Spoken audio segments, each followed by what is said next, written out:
Welcome to the Strategy Skills Podcast. I'm your host, Chris Safarova, and our podcast sponsor today is, as usual, strategytraining.com.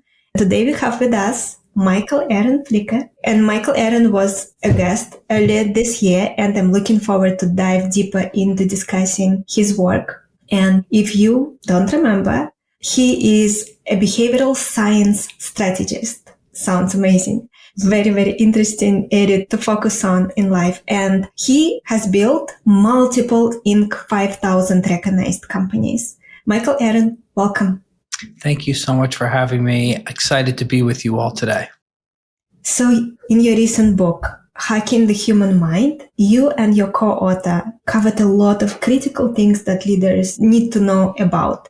And I wanted to dive deeper today and extract some key things that people need to know. So maybe we can start with the insight you had about how people believe a product is less effective when it claims to achieve many things. And you refer to it as goal dilution effect. And basically it means that a single clear purpose increases credibility and confidence. What our listeners need to know about this? You know, it's a fascinating topic because as business folks, as people that run businesses or that run brands, we love our jobs and we love our industries. And the most natural thing to do when you have so much energy on a topic is you want to just tell everybody all the great things that are about your brand or your business. And when it doesn't land the way you hope it would, it sometimes can be a little befuddling. Why? When I told you all the amazing things that my business can do you not get excited about it? And so we always look to behavioral science to help us understand the world around us, to understand human beings, not in the way they claim to act, but in the ways that they actually behave. And so this one that you're calling out is called the goal dilution effect. And we start every study with a story. So let me start with the story. I'll tell you a little bit about Five Guys Burgers and what they innately understood that's now backed up by some pretty interesting science. So Five Guys Burgers, it's 1986. Founder Jerry Morrell and his four sons are on the Maryland boardwalk. And they're walking down the boardwalk and they're talking about the oldest son, whether he should go to school or whether he should start his own company and skip going to college. And as they're having this discussion, they're noticing that along the boardwalk, there's food shop after food stall after food stall, but only one of them has a line wrapping out and around and down the boardwalk. And they're thinking, why? Why does Thrasher's Fries have such a long line when all the other stalls have a very short line or no line at all? And Jerry Morrell, the father, had the insight, maybe it's because they only do one thing. And they do one thing so well, they only make French fries. And so Jerry and his sons decide, let's make a company in that same image. We're going to make Five Guys Burgers named after the five of us. And we're only going to do burgers and fries. We're not going to do chicken. We're not going to do salad. We're not going to do ice cream. And if we're only known for one thing, maybe people will believe we're the best at it. So today, Five Guys is a global franchise, 1,800 stores, 1.6 billion in sales. And they still, no chicken, no ice cream, no salads. So that was an interesting insight Jerry had, but there's actually a lot of really interesting science that comes behind it. And the most clear study comes from University of Chicago. In 2007, they gave information describing how to eat tomatoes. And when you eat tomatoes, it could achieve either one goal, helping prevent cancer, or the study said it could achieve two goals, preventing cancer and reducing eye degeneration. And so they show participants these two different options, and they were asked to rate how effective eating tomato was at preventing cancer. Strangely, the people that rated eating tomato as 12% more effective at preventing cancer when it was given as the only benefit, compared to when it was listed as both helping with cancer and with eye degeneration. So it's not logical, but people are more confident when just one advantage is presented. And that really holds true. If a company only sells soap, well, their soap must be really great. If Bombas only makes socks, their socks must be really good. And there's data to back up that focusing on one thing instead of many really is going to be received by humans as more true. Michael Aaron, and so what would be your recommendation for a company that has deep expertise in various areas and they currently offer various services, for example? We would say really focus on the buyer and what their problem is that they're coming to you for. While they may have a lot of different things they have needs for, generally each buyer is going to have a top force ranked prioritization of the most important thing. And if you focus your messaging and your creative of explaining how you're really excellent at that one thing, compared to saying the 12 things that your product does, it will be more believable and be more memorable. So we would say focus on segmenting your audiences and then focusing on the key message to each of those audiences that is the thing you are best in the world at. And if you do that, it's more likely you'll be believed by your buyers. And would you say that similarly, if an individual has expertise in many areas, they should still hide it and focus on one thing that people are coming to them for at this point in time? I think for sure we don't want to hide. We don't want to dismiss that being great at a lot of things matters. But if you're asking how humans naturally behave, if you say you are best at one thing most of all, they're more likely to believe that. And that's what the data shows. So if you're going to present yourself in your resume, you're going to present yourself in an interview, making sure you have a key thesis, a top thing that you're best at with some supporting points, that would be our recommendation rather than saying you're good at 5 things equally good. That's where we would say we should watch out from saying you're equally good at a whole lot of things. That's less believable based on the data.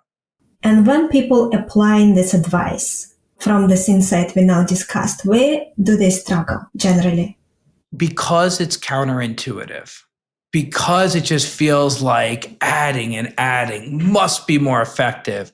We often see people struggle to carry this insight all the way through to the final presentation or the final go live of the advertising. We see that people, in the end, they just want to share more. And there's other insights where sharing multiple things might be effective. But if you're asking what will be most believable, if you can focus on one thing, that would be where you'll do your best work. Let's talk about pricing. What is it about 0.99 at the end of price that makes it more attractive and other things associated with it that we need to understand? So pricing could fill an entire book in human psychology. And I think if you step back from pricing and you look at some of the larger lessons of behavioral science, it helps give more depth to our insights about pricing. And most famously, Daniel Kahneman said that thinking is to humans like swimming is to cats. They can do it, they just prefer not to. And so we can think as humans, but we are biologically, evolutionarily programmed to do as little thinking as possible. There's this great stat that the brain weighs 2% of your body mass, but uses 20% of the calories in your body. The brain is an energy hungry part of your body.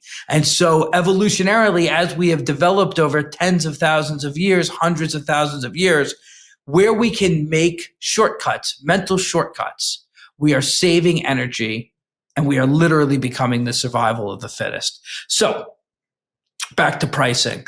Pricing is not absolute. Humans look for relativity to understand the value of the price. In our book, we focus on Red Bull, which has got a great example of this, but there's many examples. Red Bull was a product developed in Thailand, and when they wanted to launch it, they had a challenge. They had a new to the world product, an energy drink that no one else had on the market. But when they went to the canning facility, it was going to come in a 12-ounce round can that looked just like soda. And the founders of Red Bull had this insight that if they launched Red Bull in the same 12-ounce round can as Coca-Cola, Pepsi, and Dr. Pepper, they would be compared to them, not only from the product RTBs, but also on the price. So instead of launching Red Bull in a round 12-ounce soda can, they picked a slimmer, taller can that actually had less fluid ounces in it. And they launch it, instead of line priced with soda at $1 a can, they launched it at $2.50 a can. When you walk to the shelf and you're looking to say, is this product, I've never heard of this new product called Red Bull before, is it worth this price? Your first instinct is to say, well, what can I compare it to? And because they had energy boosting properties as all of their messaging, and because they had a can that was not easily to compare to all the other soda cans on the aisle, they broke the comparison between them and regular soda. And because of that, they were able to command 250% more, $2.50 versus $1. So it's a lovely example of how, first and foremost, price is a relativity game. And if you can create a difference in your price, if you can break the comparison, your pricing can be more, your pricing can be more under your own control rather than in the domain of the consumer trying to compare you to something else. Very interesting. And what are your thoughts on ending a price in 7 versus 0.99? Yeah, there's a lot of lovely studies on this, and we like to call it charm pricing. And there's this question, there's this insight in behavioral science that there's a left digit bias, meaning if you show me a price of $4.99 versus $5, your brain puts more emphasis on the 4, even though there's 99 cents after it, rather than the 5. A number of studies show that it's much more equivalent to about 25% less. They know $4.99 is just 1 penny less than 5, but in their brains they think it's much more like 4.75, 4.76. And because that 4 is up front and we have this left digit bias, we're much more likely to feel we're getting a better value and a better deal, even though it's just 1 penny less. So we would say that wherever you can do to lower the left-hand number, $49.99 is going to be a much more attractive price than $50. So anywhere you can use it to lower that left-hand bias is going to have the biggest effects on your value that consumers think they are getting with you.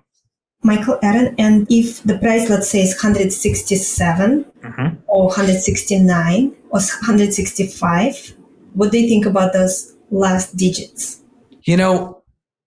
There is work out in the field that talks about round numbers, ending in round numbers, and ending in very specific numbers. I'm thinking specifically, Chris Voss has an amazing book, Never Split the Difference. And he talks about how when numbers are round, they feel more approximate in their value. And when they end in like a 7 or in a .50, they feel much more specific.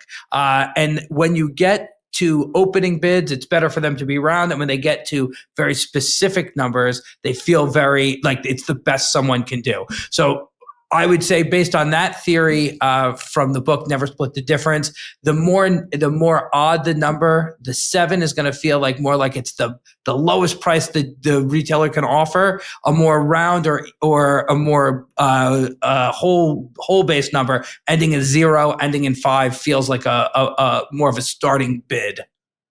Makes sense. So the next insight I wanted to discuss is indulgent framing increases selection. And you spoke about how indulgent descriptions boosted vegetable consumption by 25%, and also healthy restrictive descriptions suppressed behavior. Let me tell you all about it. So the original study was wondering whether or not the same product could be changed, whether or not you just change the words to describe the product. So the study authors go into a university cafeteria and they randomize the description of the vegetable dishes that they're offering at the vegetable counter. Sometimes they call it just a basic dish. They call it plant-based beans and shallots. Sometimes they use a more restrictive name like light and low carb plant-based beans and shallots. Sometimes they use a more healthy, positive message like healthy, energy boosting plant-based beans and shallots. And finally, fourth, a more indulgent, as you said, sweet, sizzling plant-based beans and crispy shallots. And what this study shows is that humans have a natural inclination to believe the more indulgent, the more rich the product, the more tasty it's going to be. And so this study showed that people chose vegetables that use that sizzling, sweet, sizzling plant-based beans and shallots 25% more than when it was its normal name alone. And this has big impact for any restaurant who might be trying to use a vegetarian dish or a low carb dish, rather than focusing on how it's low carb or low calorie, flipping that and talking about how it's farm fresh and, and hand walked will always feel more indulgent and will always be more appealing to people that want to buy it. And so it really focuses on what will help sell the product rather than just what people say might sell the product. And if we are not talking about food, but let's say it is consulting services, how do we apply it? I think the most common way we try to sell consulting services is logical. We say we have over 100 years of experience on our team, on our executive team, or I've helped save clients $7 million by changing their business process. But what the data would show is if you want to be more appealing, if you could show the more emotional led side, we helped restructure and save the company the equivalent of 30,000 jobs. Even if that's the same value as $7 million in savings, the more emotionally led, in this case, the more indulgent way to talk is going to yield you more appetite. It's going to yield you more interest in it. And so we should always be thinking about the way we can take rational decisions and appeal to the emotional side of the buyer. And so I think we can use that in consulting services to think, what does the buyer really want, and how can we communicate in that in a way that shows the emotional side of the equation, not just the logic and rational side. That is very insightful. Thank you. So the next one I want to talk about is interrupting enjoyment boosts enjoyment. And you talked about how a break in enjoyment prevents habituation and making the return more satisfying. So we looked in the book at Starbucks and specifically at their product called pumpkin spice latte. And now this is a fascinating product. They come up with pumpkin spice latte almost 20 years ago. And when it launches, it's a knockout home run. People love the taste profile. They love the flavor, and it's a smash hit. In fact, in the first 10 years, they sold over 200 million pumpkin spice lattes. But what Starbucks did that I think no one expected is that they decided to make it for a limited time only. And instead of allowing that product to be on the menu year round, they made a very interesting choice to pull it off the menu and hold it back from folks, and they are not able to buy it almost 10 months out of the year. And that interrupts the experience of being able to get it. And as you might expect, it gives people more of an anticipation that there's something that they can't get, and therefore there's more want that they have when it's back and available. And this comes from a very interesting study based in 2010 in UCLA by Ayelet Genezi at University of California, San Diego. And so here's what they did. They offered participants a gift voucher worth $6 for a free coffee and cake at a local cafe. And they randomly gave participants one of two different vouchers, one expiring in 3 weeks and the other one expiring in 2 months. And what you might expect is that the longer window allowed people more time to redeem the free coffee and cake. But actually, with the longer window, only 6% of vouchers were redeemed. But with the shorter deadline, 33% of vouchers were redeemed. That's a 4.5 times increase. The researchers hypothesized that the small window for action removed any opportunity for procrastination. Customers realized that if they didn't use the voucher now, they would lose out. And we think something similar is going on with pumpkin spice latte. If you don't go out and buy the drink when it's released, you won't be able to get it for a whole nother year. So if you like it, you have to buy it right now. And we think that forced break creates more immediacy and drives more desirability for the product when it's in market. And actually, if the voucher was just for 3 days, they probably would have seen even larger percentage of people. That would be what the study would suggest.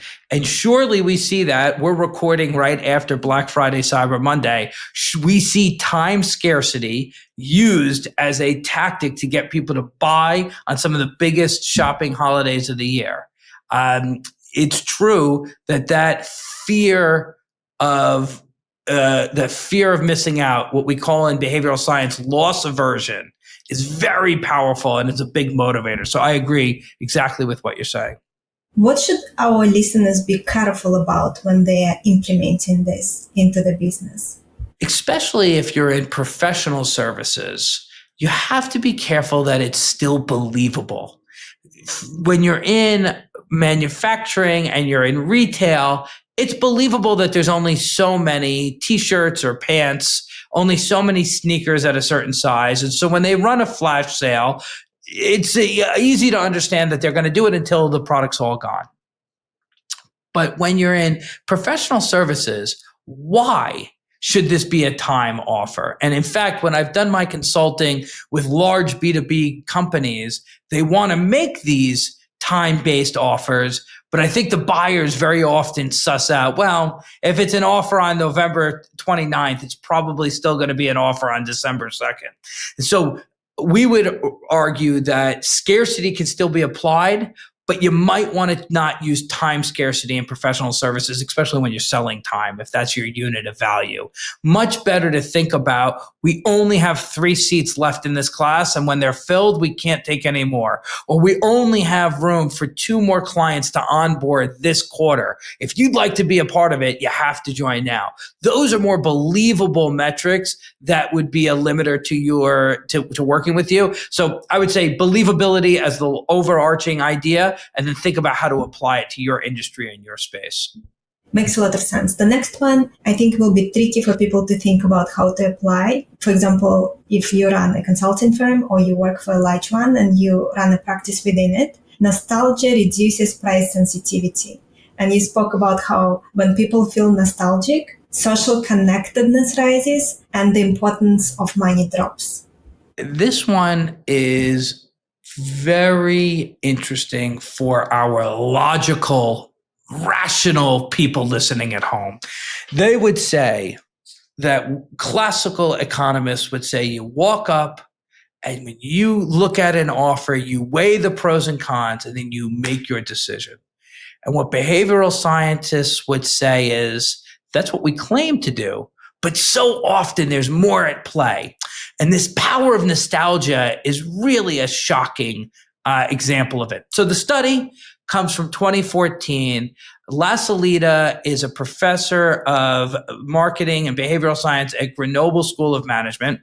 And along with her colleagues, she carries out this study.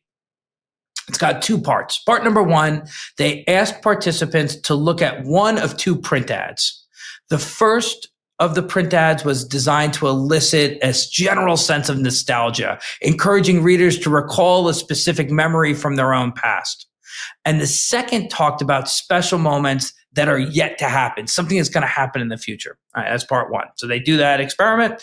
And then in the next part of the experiment, researchers showed participants a booklet of 24 product options and then asked them to indicate how much they're willing to pay for each. And the products ranged from high value, like motorcycles, to mid ranges, like sweatshirts, all the way to small purchases, like a bottle of Coke. And the team found that on average, willingness to pay tripled when participants were feeling nostalgic. And this effect was consistent across all the different items, from simple, quick purchases like a can of Coke to very high value products like motorcycles. And so the fact that this occurred is fascinating, but why it occurs is even more interesting. The psychologist argued that there are two broad ways for people to get what they want in life. Either they get it through other people, what you were just calling social connectedness, or they get it through money. So when we focus folks, their mind on social connected, on being socially connected, on the nostalgia, it brings this sense of social connectedness to the forefront, and therefore your importance on money wanes. So where we can get people to feel emotionally connected, when we can get them to feel socially connected, they're going to be willing to spend more, maybe even up to 3 times more. Can you elaborate on how can someone utilize this in consulting? For example, they run a consulting firm. We want to always use these practices as insights to understand how humans naturally work. And then we can use them so that we understand how to work better with human behavior rather than against it. So all of these insights are meant to help you be more aware of how people make decisions and how you can work with them. For consultants, if you have a way to make a more human connection with the person that's buying your services, you may think that makes them like you more, and that makes them therefore more willing to give you a break on the deal, on the offer you're making. That's not actually what the science says is happening. Really, what the science says is happening is if they feel social connectedness to you, then their sensitivity to pricing goes down. So some people might ask about your kids. They may ask about your family. Others may share golf games together or share musical experiences together. But where you can build social connectedness in your consulting practice, the data shows that there will be less pricing sensitivity when it comes to raising the cost, when it comes to talking about your cost and raising the price. So I think what we want to teach folks that are in consulting practices is how can we use this knowledge that humans are going to be less price sensitive when there's higher social connectedness in order to do better work and hopefully attain better pricing premiums when you're working with them. And I want to say, and it goes without saying for all our long-time listeners and our clients, that we always do all of this with intention to add value to the world and to clients. And we only can use those tricks, so to say, if we feel what we are offering is in the best interest of this person, and they will be much better off with us versus with a competitor who has inferior product. Acting ethically is always a good principle in business and a good way to control yourself. And it's interesting in behavioral science, that question of how much am I influencing somebody intentionally and how much am I influencing them subconsciously is an open question. So Richard and I like to refer to what we call the publicity principle, sometimes also called the grandma principle. I'll explain both sides. But the publicity principle basically states, if someone revealed what you were doing, would you be ashamed or embarrassed by it? So if they wrote up a whole story about what you did in order to close this deal, and you would be embarrassed, probably a good idea that you shouldn't use that behavioral bias or that trick. Or same thing, if you had to tell your grandmother the way you landed that big account and you used some bias that you're not proud of, then that's probably a good line that you shouldn't cross. So you set out the right gold standard. We're only going to do things that add value, and we're only going to advocate when we feel we're the best product on the market. And I'm adding a layer that there's a pretty simple way to know if you're acting ethically or not, which is essentially using your own moral compass as if it was made public in front of others. How would that make you feel? And so I think those two can be complementary, Chris. Yes. If it was printed on the cover of New York Times, how would you feel? That's the rule. The next one is also tricky to apply in consulting, and we're using example of consulting because then it is easier to apply it to other spaces as well. Humor grabs attention. You mentioned that humor boosts attention, positive emotion, brand attitude, and willingness to pay. And you also mentioned that its use in ads has sharply declined. So this idea that humor can help separate you from the pack is really I believe, a human experience that we all have felt.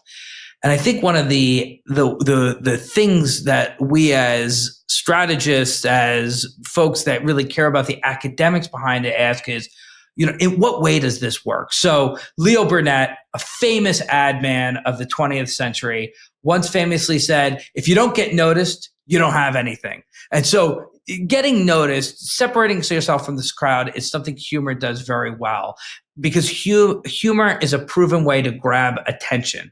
And one of the evidence that supports this comes from a 2009 meta-analysis from a European university in Frankfurt.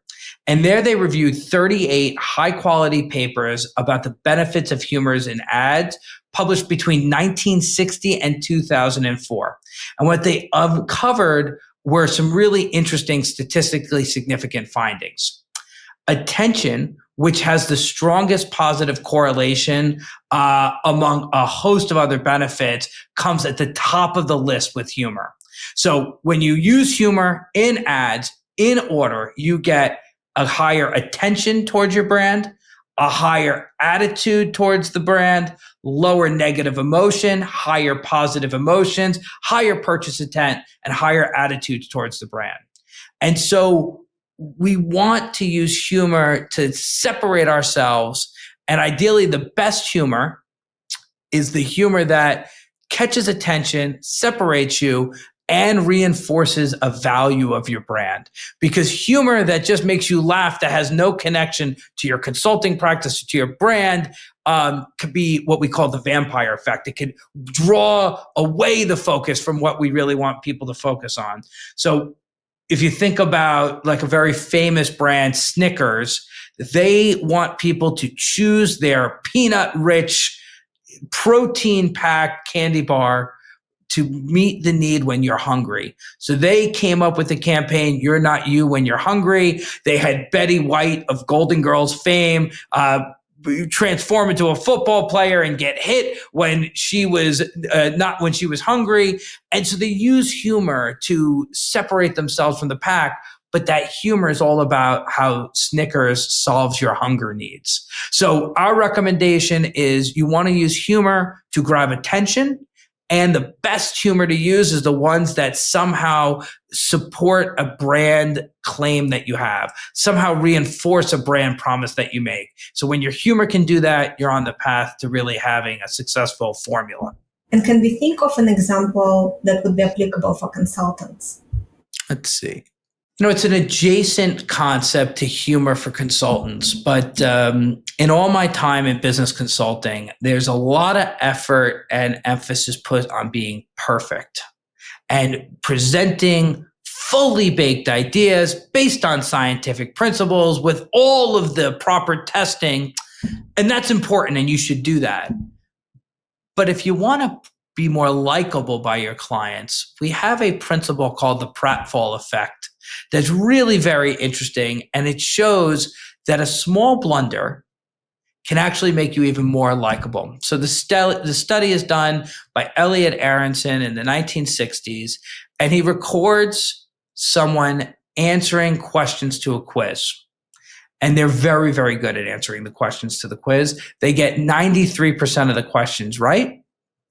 And after they finished answering the quiz, by mistake, they spill a little water on themselves. They take that recording and they split it to two groups. One group, they show the recording of just the answers being given, and they cut it right before the accidental spill of water. And the second group, they show the entire recording with the accidental spill of water. And then they ask to rate the participants, how likable the participant is.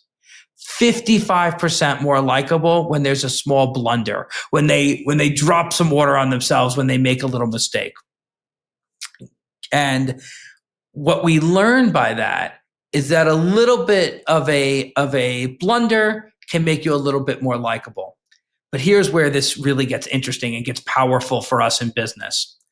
If you can make that blunder, that little admission of guilt, tie to something you are excellent at in the world, it becomes much more powerful. So Guinness famously used this in their line, good things come to those who wait.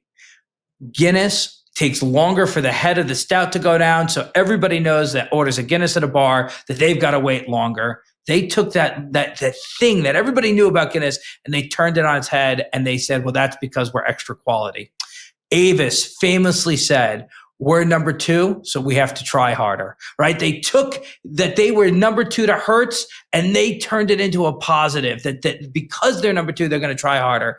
Or famously, Listerine, the taste you hate twice a day. It's so astringent, the taste of Listerine, it must be working. It must be good for you. So there's all these examples where you can use a little blunder, a little bit of bad, and turn it into a mirrored strength for your brand. And so for consultants, I don't think we're advocating that they, at the end of their business presentation, spill water on themselves. But I think we are saying that taking something everybody already knows is a flaw and finding a way to admit it, talk about it, and make it a mirrored strength is going to make you more likable and more believable. Makes a lot of sense. The next one is connectedness. You mentioned in the book that people remember concrete ideas. So, for example, everyone remembers 1,000 songs in your pocket, and concrete images create instant graspability. How would we apply it, again, to consulting? Absolutely. So I'll tell very quickly the study, and then let's apply it to consulting. So the study comes from Ian Begg at the University of Western Ontario. It's 1972. He recruits 25 students. He puts them in a room and he says, here's a list of 2-word phrases. I'm going to read them to you. Try to remember as many as you can and write it down when we're done. And so he gives a list: impossible amount, rusty engine, white horse, subtle fault. 20 of those 2-word phrases. And at the end, study participants could recall on average 23%. Okay, that's pretty cool. But what he observed was that people remember just 9% of the abstract phrases like impossible amount or subtle fault, but they could remember 36% of the concrete terms like rusty engine or white horse. And that's a 4-fold increase in memorability just by making those terms something you could picture in your head, as you said. The idea is that concrete images are 4 times more likely to be remembered than abstract images. In brand marketing, we see this all over the place. Red Bull gives you wings. It doesn't give you energy, it gives you wings. M&M melts in your mouth, not in your hand. Skittles taste the rainbow. Maxwell House, good to the last drop. Where they can draw a picture in your head, you're 4 times more likely to remember that image and that brand. So how can we apply this to consultants? Consultants love to talk in academic terms, in intellectual ideas, the pursuit of perfection. I have no idea what that means. A universal balance. These are concepts that require intense thinking, lots of mental cycles, brain cycles to decode what we mean by them.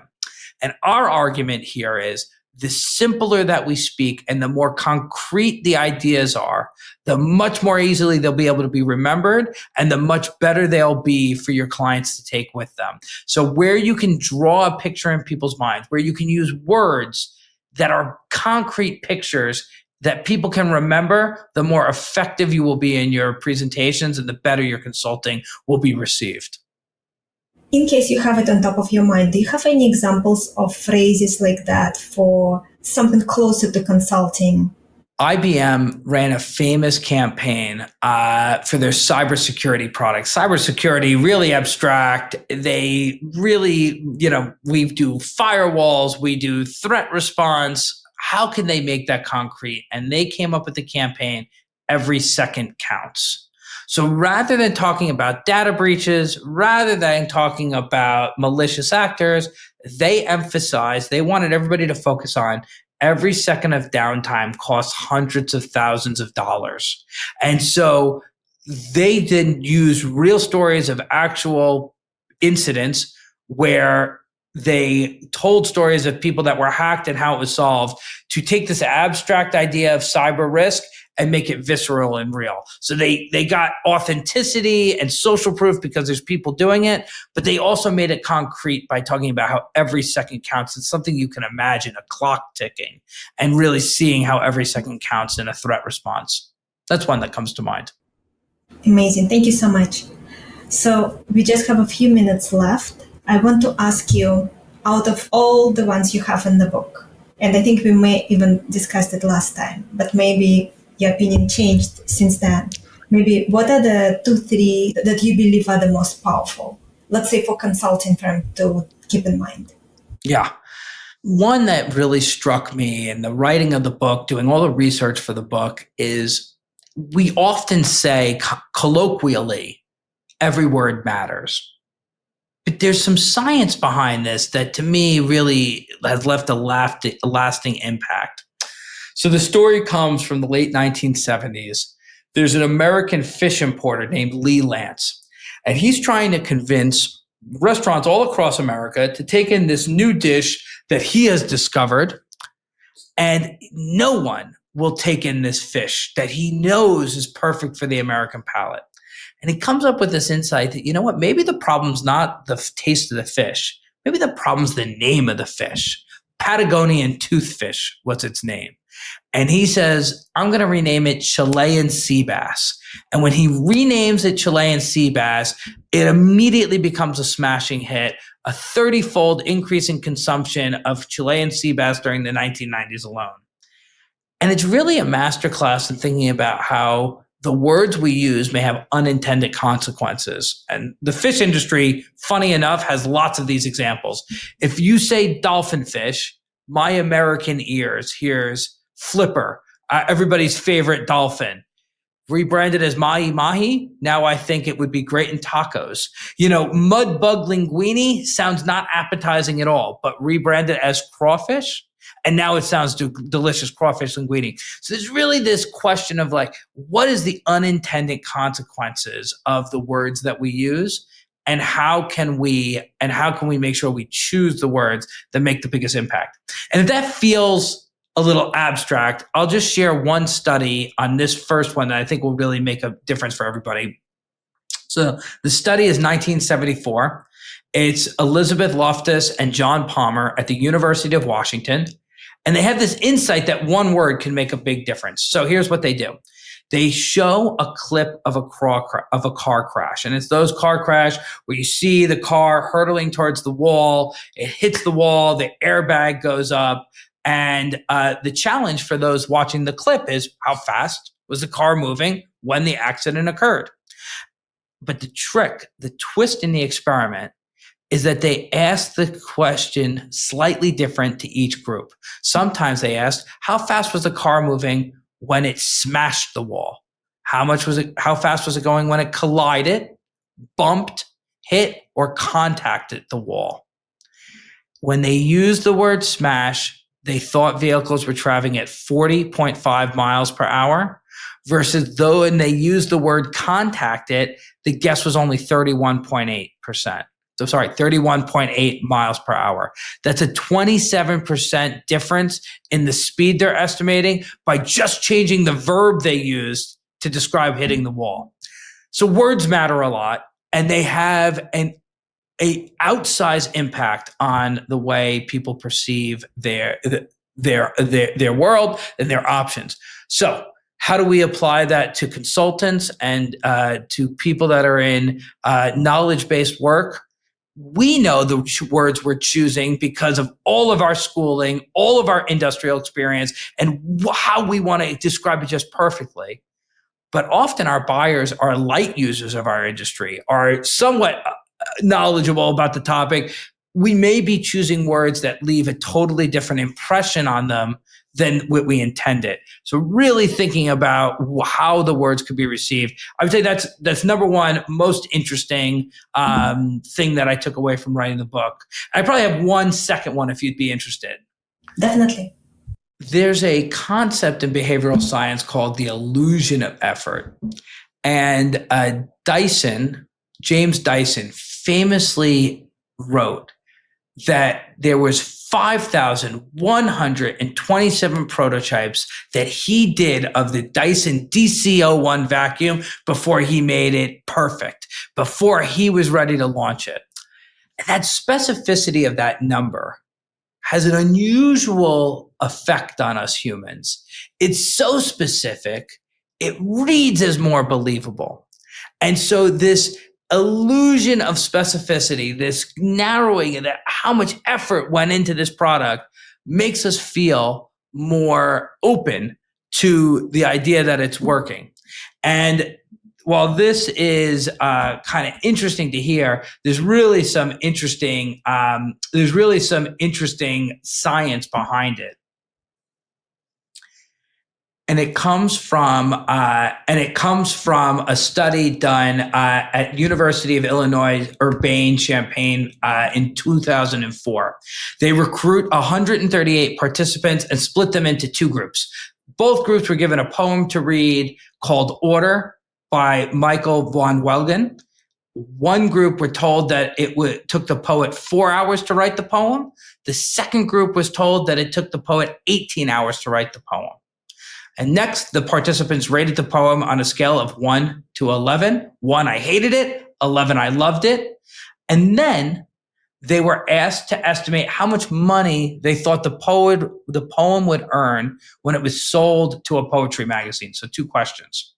The results revealed that people who thought the poem took 4 hours to compose gave it an average rating of 5.8, but those that heard it took 18 hours scored it a 6.4. That's a 10% uplift just by being told the same exact poem took longer to write than you thought it did. And second, they gave it a 90% increase in value. They thought it would be worth $95 for a sale at the magazine rather than $50. So when we portray high effort, we humans naturally give it a higher quality rating and a higher perceived value rating. That has a lot of impact for consultants. We would tell folks, do not hide your work. You don't have to go through every detail of what you did, but if you show the effort, you show high effort, it is much more likely to be rated favorably and actually to have a higher perceived value. Maybe an add-on point here. And when you use AI, you have to be very careful that AI doesn't lower the perceived effort. So if you say, look how smart I am, we used AI to gather all these data and insights, the initial human reaction may be, well, then this was low effort for you. You didn't really try that hard. So if you're going to use AI in your professional consulting, you might want to take extra effort to show how high effort it was, to prompt the AI correctly, to go through so much data and make sure the quality was right. If you show your effort that went into using AI, you can counteract that initial reaction that, man, maybe this isn't as high value as I would have hoped. And it goes without saying that the effort needs to be there if you're going to be displaying it to your customers and clients. Well said. Michael, Aaron, thank you so much. This is such an amazing discussion. I really enjoyed it. I really appreciate you sharing all this with us. Where can our listeners learn more about you, buy your book, anything you want to share? Thank you so much. So the book is called Hacking the Human Mind, the Behavioral Science Secrets of 17 of the World's Best Brands. You can find it on Amazon or wherever books are sold across the country. And to learn more about the behavioral science insights that we're using to help grow businesses and to help grow brands, please go to consumerbehaviorlab.com, theconsumerbehaviorlab.com. That's where we have a podcast. We have links to the book. And we also have a masterclass where we teach these principles that anyone can sign up for. And of course, I'm on LinkedIn, always excited to connect and talk about these principles with anybody who has any interest in it. Michael, Aaron, thank you so much again for being here. Thanks for having me. Our guest today again has been Michael Aaron Flicker, who is a behavioral science strategist, and he has built multiple Inc. 5000 recognized companies. And his book is Hacking the Human Mind. And I hope you guys enjoyed the episode. You will get transcription of the episode as well as key insights and action items from the episode if you go to firmsconsulting.com/action. And you can also download the overall approach used in well-managed strategy studies at firmsconsulting.com/overall approach. And McKinsey and BCG winning resume, which is a resume that got offers from both of those firms at firmsconsulting.com/resume PDF. Another gift we prepared, which is a brand new one, is some key reasons why people are ignored. Leaders are ignored in meetings, and you may be able to fix some issues that you currently have in the way you may be communicating. And you can get it at firmsconsulting.com/on the room. Thank you so much for tuning in, and I'm looking forward to connect with you all next time.